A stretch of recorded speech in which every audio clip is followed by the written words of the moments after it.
భరద్వాజ్ గారు, ఇప్పుడు మనం ఒక ఇంట్రెస్టింగ్ వార్త మీరు చూసారో లేదో, ఎన్టీఆర్ నీల్ ప్రాజెక్ట్ సంబంధించి మన క్లారిఫికేషన్ ఇచ్చారు ఆయన ప్రొడ్యూసర్. ఈ మంత్ ఎండ్ నుంచి ఉంటుంది అని చెప్పేసి. అనుకోకుండా గ్యాప్ అనేది మాట పట్టుకొని అనుకోకుండా గ్యాప్ 2 months ఆ, 2 months డిలే అవుతుంది షెడ్యూల్లో.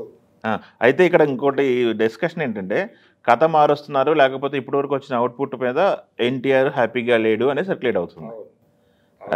అంటే షూటింగ్ అయిపోయింది, దాదాపు ఒక షెడ్యూల్ అయిపోయింది. ఆ, డ్రాగన్ అని టైటిల్ పెట్టారు. జనాలు కూడా విపరీతంగా ఆ టైటిల్ మీద విపరీతమైనటువంటి మోజు ఉంది అభిమానుల్లోనూ. అవును. ఈ హడావిడి అంతా నడుస్తున్న టైంలో ఇప్పుడు ఏం జరుగుతోంది, సినిమా గ్యాప్ ఏమిటి అనే దానిలోకి వచ్చేసరికి, అంటే వచ్చిన అవుట్పుట్ మీద సాటిస్ఫాక్షన్ లేదు హీరో గారికి అనేది ఒక వెర్షన్. దీంతో అసలు లైనే మార్చాలనుకుంటున్నారా అనేది ప్రశ్న. టోటల్గా ఈ లైన్ కాకుండా ఆల్టర్నేటివ్ లైన్తో వెళదాము. డైరెక్టర్ ఆయనే, ప్రశాంత్ నీల్ డైరెక్షన్లోనే. అయితే టైటిల్ డ్రాగనే, టైటిల్ అనౌన్స్ చేశాం కాబట్టి టైటిల్ నుంచి డీవియేట్ అవ్వద్దు, టైటిల్ అలాగే ఉంచి లైన్ ఏదైనా మార్చడానికి అవకాశం ఉందా అనే చర్చ ఏదో జరుగుతోంది.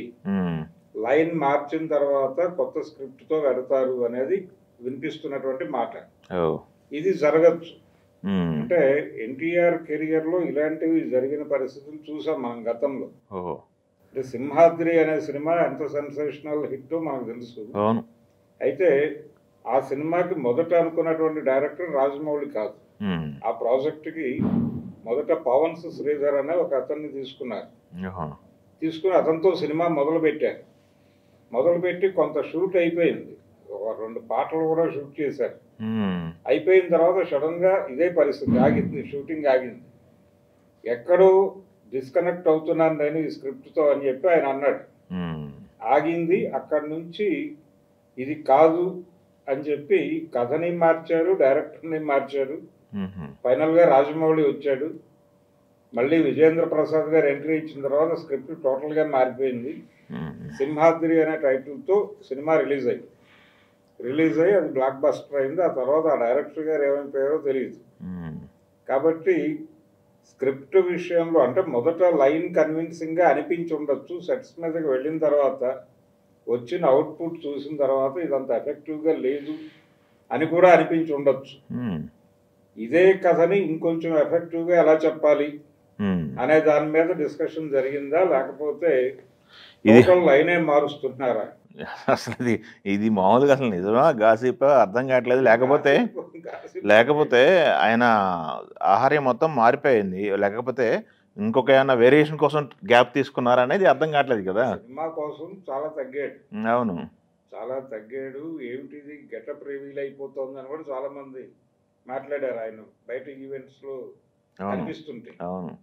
ఇలా రకరకాల చర్చలు జరిగాయి. అయితే తను ప్రూవ్డ్ డైరెక్టర్ ఇప్పుడు దీనికి సంబంధించి లైన్ మార్చమనడం అనేది నిజమా కాదా అనేది స్పెక్యులేషన్ ఏమో అనిపిస్తున్నటువంటి పరిస్థితి. నాకు తెలిసి అయితే స్పెక్యులేషన్ అనిపిస్తుంది గట్టిగా, గాసిప్ లాంటిదే, గాలి పుకారే అనేది డౌట్. అదే. అయితే ఇంకొంచెం డెప్త్కి వెళదాము, లేకపోతే జనరల్గా వచ్చిన అవుట్పుట్ చూసిన తర్వాత భిన్నాభిప్రాయాలు వచ్చి ఉండొచ్చు. అదొకే, బెటర్మెంట్ కోసం అంటే ట్రై చేయొచ్చు, తప్పే ఉంది. కోసం ఏం చెయ్యాలి ఫర్దర్గా, జనాల్ని లాక్ చేయాలి, బలమైనటువంటి ఎమోషన్ ఉండాలి, ఎమోషనలైజ్ చేయాలి థియేటర్ని అనే మూడ్లో జడ్జిమెంట్తో వెళ్ళటం అనేది ఒక పద్ధతి. అది 100 సార్లు మార్పులు జరగచ్చు. ఆ కష్టపడితేనే ప్రాపర్ కంటెంట్ బయటకు వస్తుంది. ఆ ఘర్షణ ఉండాలి. ఈ ఘర్షణ పడుతున్నారంటే ఇది ఒక పాజిటివ్ అంశమే. ఈ ఘర్షణ జరిగితే మంచి అవుట్పుట్తో బయటకు వస్తుంది కంటెంట్ అనేది అందరూ అనుకుంటున్నారు. ఈ అంచనాలను నిలబెడుతుంది సినిమా అనేది. ఇప్పుడు ఎన్టీఆర్కి సంబంధించి వార్ 2 అనేది ఇబ్బంది పెట్టింది సినిమా. ఇప్పుడు ఆ గ్యాప్ను పూడ్చే సినిమా కోసం వెయిటింగ్ ఫ్యాన్స్. అందుకని ఒక పవర్ఫుల్ సబ్జెక్ట్తో సినిమా రావాలని కోరుకుంటున్నారు.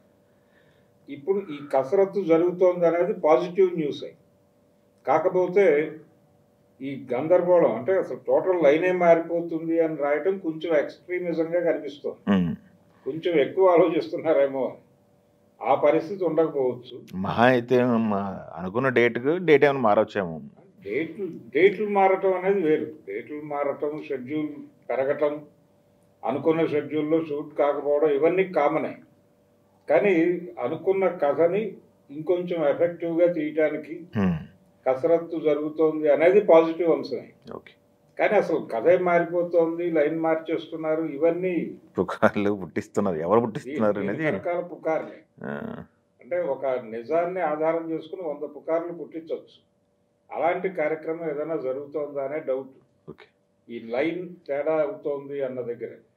అలా అయిన సందర్భాలున్నాయి. అయి విజయాలు సాధించిన సందర్భాలున్నాయి. యాహ్! అవన్నీ చరిత్ర గాని, ఈ జరుగుతున్న దానిలో అలాంటి ప్రమాదాలు జరిగే అవకాశం అయితే లేదు. ఓకే. Thank you.